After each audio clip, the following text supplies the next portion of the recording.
Hello friends, welcome to my YouTube channel. Friends, इस video में आज हम सीखेंगे रस। तो हिंदी में जो 4 मेन प्रकार के रस होते हैं उनको मैंने लिखा हुआ है और आज इनको हम समझेंगे। पहला है श्रृंगार रस। ये जो परिभाषा मैंने लिखी है ये सेम परिभाषा आप सारे रसों में लिख सकते हैं, बट आपको ये जो स्थायी भाव है ये चेंज करना पड़ेगा और यहाँ पे रस का नाम चेंज करना पड़ेगा। तो आइए परिभाषा देखते हैं श्रृंगार रस की। जब विभाव, अनुभाव और संचारी भाव के संयोग से रति नामक स्थायी भाव की उत्पत्ति होती है तो उसे श्रृंगार रस कहते हैं। तो जब विभाव, अनुभाव और संचारी भाव के संयोग से रति नामक स्थायी भाव की उत्पत्ति होती है तो उसे हम क्या कहते हैं? श्रृंगार रस कहते हैं। इसका उदाहरण देखते हैं। उदाहरण में मैंने एक गाने की 2 पंक्तियां लिखी हुई हैं ताकि आपको आसानी से याद हो जाए। तो ये है, तुम आए तो आया मुझे याद, गली में आज चांद निकला, जाने कितने दिनों के बाद गली में आज चांद निकला। ये गाना आपने सुना होगा, बहुत ही फेमस सॉन्ग है।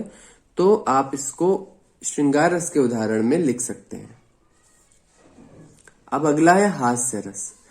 हास्य रस में देखिएगा मैंने सेम परिभाषा लिखी है, बस मैंने क्या किया, स्थायी भाव को चेंज कर दिया और यहाँ पे रस का नाम चेंज कर दिया।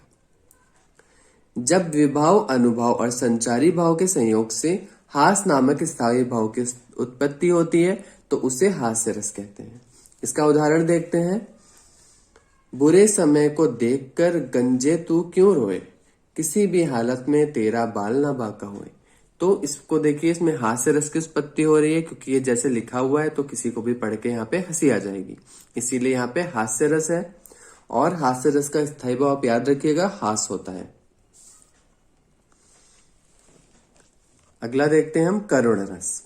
जब विभाव, अनुभाव और संचारी भाव के संयोग से शोक नामक स्थायी भाव की उत्पत्ति होती है। करुण रस का स्थायी भाव क्या होता है? शोक। तो उसे हम करुण रस कहते हैं, तो उसे करुण रस कहते हैं।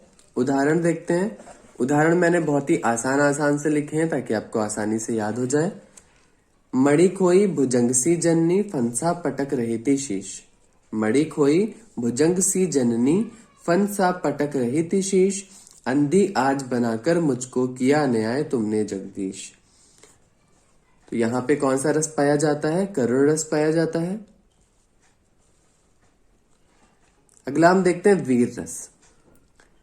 जब विभाव, अनुभाव और संचारी भाव के संयोग से उत्साह नामक स्थायी भाव की उत्पत्ति होती है तो उसे वीर रस कहते हैं। तो आप हर परिभाषा में आपने एक चीज देखी होगी कि जब विभाव, अनुभाव ये सब सेम रहता है, हम बस क्या चेंज करते हैं? स्थायी भाव चेंज करते हैं और रस का नाम चेंज करते हैं। तो आप एक परिभाषा याद कर सकते हैं और हर जगह पे यही परिभाषा लिख सकते हैं। अब इसका हम उदाहरण देखेंगे। मुझे तोड़ लेना वनमाली, उस पथ पर तुम देना फेंक, मातृभूमि को शीश झुकाने, जिस पर जाएं वीर अनेक। तो यहाँ पे कौन सा रस पाया जाता है? वीर रस पाया जाता है। आप ये सारे उदाहरण याद कर लीजिएगा और सारे जो स्थायी भाव है रस के वो आपको याद होने चाहिए।